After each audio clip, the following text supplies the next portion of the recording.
ឡានទំនើបរបស់សង្ហាបើកកាត់ដំណក់ទឹកភ្លៀងដែលនៅតែបន្តធ្លាក់ចុះមិនដាច់សូរនៅក្នុងឡានមានតែភាពស្ងប់ស្ងាត់ដែលគួរឲ្យស្រណោះស្រណោអនអង្គុយសម្លឹងមើលតែក្រៅបង្អួចទឹកភ្នែកដែលហូរបានធ្វើឲ្យរូបភាពផ្លូវថ្នល់ប្រែជាព្រិលព្រិលដូចជាអនាគតរបស់នាងឈប់យំទៅអនក៏ឃើញហើយថាគេរើសលុយជាជាងរើសយកអនសង្ហានិយាយទាំងស្នាមញញឹមនៅចុងមាត់ដោយមិនងាកមើលមុខនាងសូម្បីតែបន្តិចអនមិនឆ្លើយនាងដឹងថាសង្ហាមិនយល់អំពីការលះបង់របស់រតនៈនោះឡើយការដែលរតនៈរើសយកលុយមិនមែនព្រោះតែគេស្រឡាញ់លុយតែព្រោះគេស្រឡាញ់ម្ដាយរបស់គេហើយគេក៏ស្រឡាញ់នាងខ្លាំងរហូតដល់មិនចង់ឲ្យនាងមកលំបាកជាមួយនឹងគេពេលមកដល់ភូមិមកគ្រឹះដ៏ស្កឹមស្កៃអនដើរចូលទៅក្នុងផ្ទះទាំងប្រាណសាមជោគនៅទីនោះឪពុករបស់នាងកំពុងអង្គុយរង់ចាំដោយទឹកមុខមាំអនកូនទៅជួបវាទៀតហើយមែនទេសំឡេងក្រឡរបស់ឪពុកបានលើឡើងកាត់ភាពស្ងាត់ជ្រងំនៃសាលធំនៃភូមិគ្រឹះលោកពុកអននិយាយតិចតិចរួចលុតជង្គង់ចុះនៅចំពោះមុខគាត់ប៉ាបានប្រាប់ឯងប៉ុន្មានដងហើយថាវានឹងពួកយើងគឺស្ថិតនៅក្នុងពិភពលោកពីរខុសគ្នាមើលចុះសូម្បីតែតម្លៃខ្លួនរបស់វាក៏វាព្រមលក់ក្នុងតម្លៃត្រឹមតែថ្លៃវះកាត់មួយលើកដែរលោកពុកស្រែកឡើងទាំងកំហឹងរួចចាប់ផ្ដើមយកដៃផ្ទប់ទ្រូងដោយសារតែជំងឺបេះដូងរបស់គាត់បានរើឡើងអនភ័យស្លន់ស្លោនាងប្រញាប់ទៅជួយក្រងគាត់ប៉ុន្តែត្រូវគាត់រុញចេញបើឯងនៅតែចង់តាមរកវាទៀតប៉ានឹងចាត់ទុកថាគ្មានកូនស្រីម្នាក់នេះឡើយប៉ុន្តែបើឯងព្រមរៀបការជាមួយសង្ហាក្រុមហ៊ុនដែលប៉ាខំសង់មកពេញមួយជីវិតនេះនឹងមិនដួលរលំទេហើយប៉ាក៏អាចរស់នៅបានយូរជាងនេះដើម្បីមើលឃើញចៅដែរឯងរើសទៅអនរវាងប៉ាដែលនៅទីនេះនិងអាអ្នកគូរូបដែលបោះបង់ឯងចោលម្នាក់នោះតើឯងយកមួយណាអនមានអារម្មណ៍ថាដង្ហើមរបស់នាងកាន់តែខ្សោយទៅជំរឿននៅចំពោះមុខនាងគឺវាធ្ងន់ធ្ងរមិនចាញ់រតនៈឡើយម្ខាងគឺជាឪពុកដែលចិញ្ចឹមនាងតាំងពីតូចនិងកិត្តិយសគ្រួសារម្ខាងទៀតគឺជាបេះដូងដែលរហែកជាចំណែកនាងសម្លឹងមើលទៅជញ្ជាំងដែលមានគំនូរមួយផ្ទាំងដែលរតនៈបានគូឲ្យនាងកាលពីយូរណាស់មកហើយគំនូរនោះមិនមានពណ៌ឆើតឆាយទេប៉ុន្តែវាបង្កប់នូវការភ្នែកមួយដែលតែងសម្លឹងមើលនាងដោយក្តីបារម្ភនិងក្តីស្រឡាញ់ជាទីបំផុតលោកពុកកូនមិនចង់ឲ្យលោកពុកឈឺទេហើយក៏មិនចង់ឲ្យក្រុមហ៊ុនដែលពុកខំសាងត្រូវរលាយដែរអននិយាយទាំងអួលដើមកប៉ុន្តែលោកពុកដឹងទេថាការដែលកូននៅទីនេះទាំងគ្មានវិញ្ញាណក៏វាមិនខុសអំពីការស្លាប់ដែរអនងើបឈរយឺតនាងសម្លឹងមើលទៅមុខសង្ហាដែលឈររង់ចាំទទួលភាពជោគជ័យនិងសម្លឹងមើលទៅមុខឪពុកដែលកំពុងប្រើជីវិតមកដាក់សម្ពាធលើនាងបានយល់ច្បាស់ហើយថាហេតុអ្វីបានជារតនៈព្រមដើរចេញព្រោះនៅក្នុងโลกនេះមានរឿងជាច្រើនដែលយើងមិនអាចសម្រេចតាមតែចិត្តចង់បាននោះទេសូម្បីតែដង្ហើមដែលយើងដកជួនកាលក៏មិនមែនជារបស់យើងដែរអនដើរចូលទៅជិតលោកពុករួចលើកដៃសំពះកូននឹងរៀបការតាមបំណងរបស់លោកពុកចោះសំឡេងរបស់នាងស្ងប់ស្ងាត់ប៉ុន្តែ វាត្រជាក់ស្រែបលោកពុកញញឹមទាំងក្តីរីករាយដែលបានសម្រេចបំណងប៉ុន្តែគាត់មិនបានដឹងឡើយថាចាប់ពីវិនាទីនេះតទៅកូនស្រីដែលគាត់ធ្លាប់ស្គាល់បានស្លាប់បាត់ទៅហើយអនដែលនៅទីនេះគឺគ្រាន់តែជាសម្បកដែលរស់នៅដើម្បីតែទូនាទីតែប៉ុណ្ណោះអនងាកមកសម្លឹងមើលទៅក្រៅបង្អួចម្ដងទៀតភ្លៀងនៅតែធ្លាក់នាងដឹងថានៅកន្លែងណាមួយរតនៈក៏កំពុងតែសម្លឹងមើលមេឃដែលកំពុងតែយំដូចគ្នាពួកគេទាំងពីរបានជ្រើសរើសផ្លូវដូចគ្នាគឺការលះបង់ដើម្បីភាពកតញ្ញូភាពស្ងៀមស្ងាត់រវាងពួកគេលែងជាភាពស្ងៀមស្ងាត់ដែលមិនយល់ពីគ្នាទៀតហើយ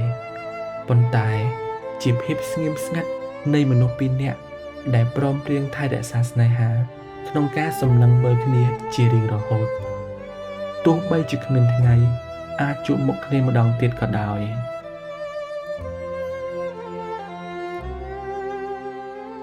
សំឡេងភ្លេងការផាត់ជាយបានបន្លឺឡើងយ៉ាងពីរោះរណ្ដំកណ្ដាលសាលពិធីដែលតុបតែងដោយផ្កាស្រស់ចម្រុះពណ៌និងពន្លឺចង្គៀងគ្រីស្តាល់ភ្លឺភ្លេប៉ុន្តែសម្រាប់អនពិធីមង្គលការដ៏អធិកអធមមួយនេះមិនខុសអីពីពិធីបុណ្យសពនៃក្តីស្រឡាញ់របស់នាងឡើយនាងអង្គុយលើកម្រាលមាសក្រាបផ្ទឹមក្បែរសង្ហាក្នុងឈុតកូនក្រមុំយ៉ាងសមសួនតែផ្ទៃមុខរបស់នាងហាក់ស្លេកស្លាំងនិងគ្មានជីវិតជីវ៉ាទាល់តែសោះភ្ញៀវកិត្តិយសទាំងអស់បានចូលមកម្ដងម្នាក់ដើម្បីចង់អំបោះសលើដៃកូនកំលោះកូនក្រមុំនិងផ្ដល់ពរជ័យរំពេចនោះមនុស្សម្នាក់បានដើរចូលមកក្នុងសាលពិធីយ៉ាងស្ងៀមស្ងាត់គេស្លៀកពាក់ខោអាវសាមញ្ញតែស្អាតបាតខុសប្លែកពីអ្នកដទៃនោះគឺរតនៈវត្តមានរបស់គេបានធ្វើឲ្យបរិយាកាសទាំងមូលហាក់ដូចជាឈប់ស្ងៀមមួយរំពេចអនងើបមុខឡើងសម្លឹងមើលគេទាំងភាំងបេះដូងដែលគិតថាបានស្លាប់ទៅហើយនោះក៏ចាប់ផ្ដើមលោតញាប់សារជាថ្មីរតនៈដើរចូលមកជិតហើយបន្ទន់ជង្គង់ចុះគេលោកដៃទៅចាប់អំបោះពណ៌សមកកាន់រួចចងថ្នមមកលើដៃរបស់អននៅពេលដែលស្បែកដៃប៉ះគ្នាភាពត្រជាក់ដែលមានកន្លងមកត្រូវបានជំនួសដោយភាពកក់ក្ដៅដែលនាងធ្លាប់ស្គាល់ឡើងវិញរតនៈងើបមុខឡើងសម្លឹងមើលអនទឹកភ្នែករបស់គេហូរស្រាប់មកលើថ្ពាល់ប៉ុន្តែនៅលើបបោមាត់របស់គេបែរជាមានស្នាមញញឹមយ៉ាងទន់ភ្លន់បំផុតវាជាស្នាមញញឹមដែលប្រាប់ថាបងមិនអីទេអរគុណដែលអូនបានជួយជីវិតម្ដាយបងនិងជាស្នាមញញឹមដែលបង្កប់ដោយពាក្យថាលាជារៀងរហូតអនព្យាយាមទប់ទឹកភ្នែកតែវានៅតែហូរស្រាក់ចុះមកលើដៃរបស់រតនៈពួកគេសម្លឹងមើលគ្នាទៅវិញទៅមកដោយភាពស្ងៀមស្ងាត់តែវាជាការសន្ទនាដែលឮខ្លាំងជាងសំឡេងភ្លេងការដែលកំពុងតែបន្លឺឡើងទៅទៀតគេសម្លឹងមើលនាងដោយក្តីស្រឡាញ់ដែលមិនអាចឈោងចាប់បានហើយនាងសម្លឹងមើលគេដោយក្តីនឹករលឹកដែលគ្មានថ្ងៃវិលវិញសង្ហាដែលអង្គុយក្បែរនោះបានឃើញរាល់សកម្មភាពនិងក្រសែភ្នែកសម្លឹងមើលគ្នាទៅវិញទៅមករបស់ពួកគេមានអារម្មណ៍ថាខ្លួនឯងដូចជាមនុស្សក្រៅសង្គមដែលកំពុងតែព្យាយាមបំបែកស្នេហាដ៏បរិសុទ្ធមួយទោះបីជាគេមានមាសប្រាក់មានអំណាចមានរូបរាងកាយរបស់អននៅក្បែរតែគេបានដឹងច្បាស់ថាគេមិនដែលឈ្នះក្នុងបេះដូងរបស់នាងសូម្បីតែបន្តិចសង្ហាដកដង្ហើមធំយ៉ាងវែងរួចងាកមុខចេញអំពីទស្សនវិជ្ជាដ៏ឈឺចាប់មួយនោះគេមិនអាចទ្រាំសម្លឹងមើលកែវភ្នែករបស់រតនៈដែលពោពេញដោយការលះបង់និងកែវភ្នែករបស់អនដែលពោពេញ ដោយក្តីស្រឡាញ់នោះបានឡើយរំពេចនោះសង្ហាសម្រាប់ចិត្តក្រាបឡើងភ្ញៀវកិត្តិយសទាំងឡាយក៏ចាប់ផ្ដើមផ្អើលឆោឡោបងសង្ហាបងតាណាអនសួរទាំងភ្ញាក់ផ្អើលសង្ហាមិនតបនឹងសំណួររបស់អនទេគេគ្រាន់តែសម្លឹងមើលទៅរតនៈរួចងក់ក្បាលតិចៗហាក់ដូចជាចង់ប្រាប់ថាឯងឈ្នះហើយ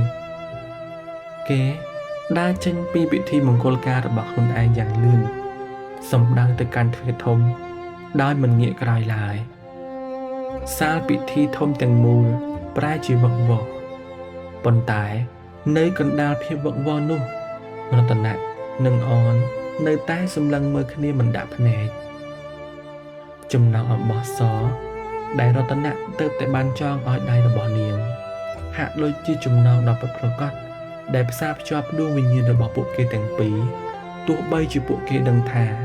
ពិភពលោកមួយនេះប្រហែលជាមិនផ្ដល់ឱកាសឲ្យពួកគេអាចកាន់ដៃគ្នាជាសាធារណៈក៏ដោយពួកគេនៅតែសម្លឹងមើលគ្នាសម្លឹងមើលទៅជម្រៅចិត្ត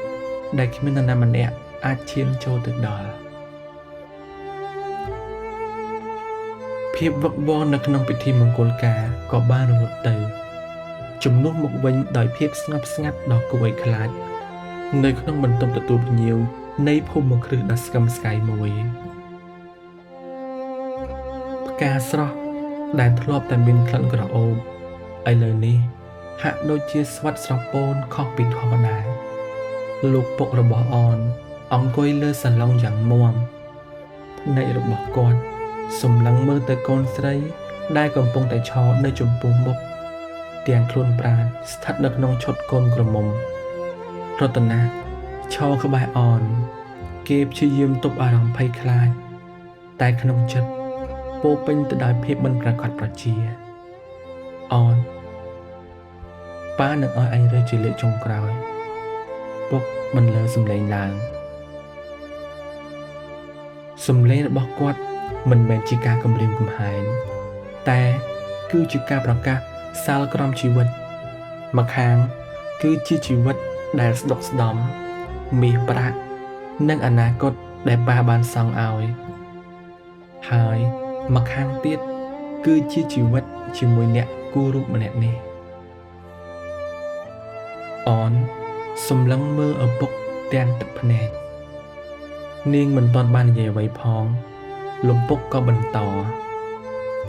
បើឯងនៅតែរឹងទទឹងប៉ានឹងឲ្យពួកឯងស្រឡាញ់គ្នាប៉ានឹងមិនហាមឃាត់ទៀតទេប៉ុន្តែចាប់ពីវិនាទីនេះតទៅ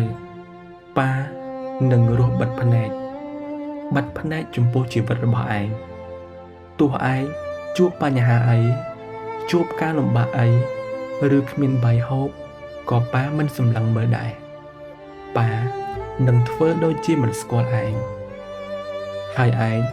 ក៏មិនអាចមកឈោងចាប់ជំនួយពីប៉ាបានឡើយឯងត្រូវដោះស្រាយគ្រប់យ៉ាងដោយខ្លួនឯងក្នុងពិភពលោកដែលគ្មានរបាំងមាសប្រាក់ការពារឯងទៀតឡើយរតនៈក្តាប់ដៃរបស់ខ្លួនឯងយ៉ាងណែនគេដឹងថាការបិទភ្នែករបស់លោកពុកគឺសាហាវជាងការស្ដីបន្ទោសទៅទៀតវាជាការកាត់ផ្តាច់ទំនាក់ទំនងទាំងស្រុងអនងាកមកសម្លឹងមើលរតនៈនាងឃើញការភ្នែករបស់គេដែលពោពេញដោយភាពបារម្ភព្រោះគេដឹងថាជីវិតក្រីក្រវាមិនមែនជាការងាយស្រួលសម្រាប់កូនស្រីអភិជនដូចជានាងឡើយប៉ុន្តែអននៅតែញញឹម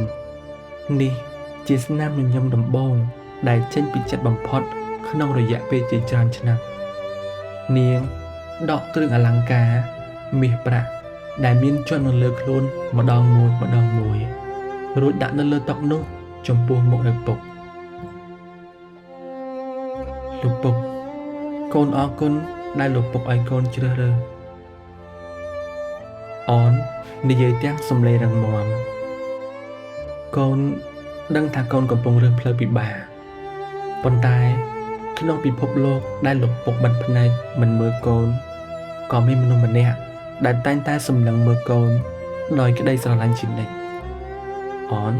លោកដៃទៅកាន់ដៃរបស់រតនៈយ៉ាងណែនរួចដើរចេញពីភូមិគ្រឹះដ៏ធំនោះដោយមិនងាកក្រោយសម្លឹងមើលទ្រព្យសម្បត្តិនោះឡើយ3ខែក្រោយមកនៅក្នុងបន្ទប់ជួលតូចមួយដែលមានក្លិនពណ៌ទឹកនិងផ្ទាំងគំនូររាយប៉ាយអនអង្គុយជួយរៀបចំក្រដាសឲ្យរតនៈខណៈពេលដែលគេកំពុងផ្ចិតផ្ចង់គូររូបដើម្បីយកទៅលក់នៅតាមដងផ្លូវដូចដើមជីវិតថ្មីនេះពិតជាលំបាកពិតមែនពេលខ្លះពួកគេត្រូវហូបបាយជាមួយនឹងពងទាចៀនពេលខ្លះត្រូវដើរដើម្បីសន្សំថ្លៃឡានហើយពួកគេក៏ត្រូវមើលថែម្ដាយរបស់រតនៈដែលទើបទៅវះកាត់រួចប៉ុន្តែរាល់ពេលដែលពួកគេនឿយហត់ពួកគេតែងតែសម្លឹងមើលគ្នា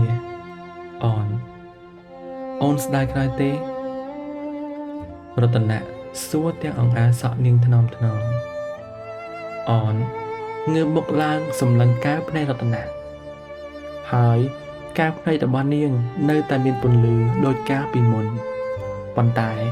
វាជាពន្លឺដែលមានក្តីសុខពិតប្រាកដអូនលែងចង់បានពិភពលោកដែលសម្លឹងមើលយើងដោយសារតែមានប្រាក់ទៀតហើយ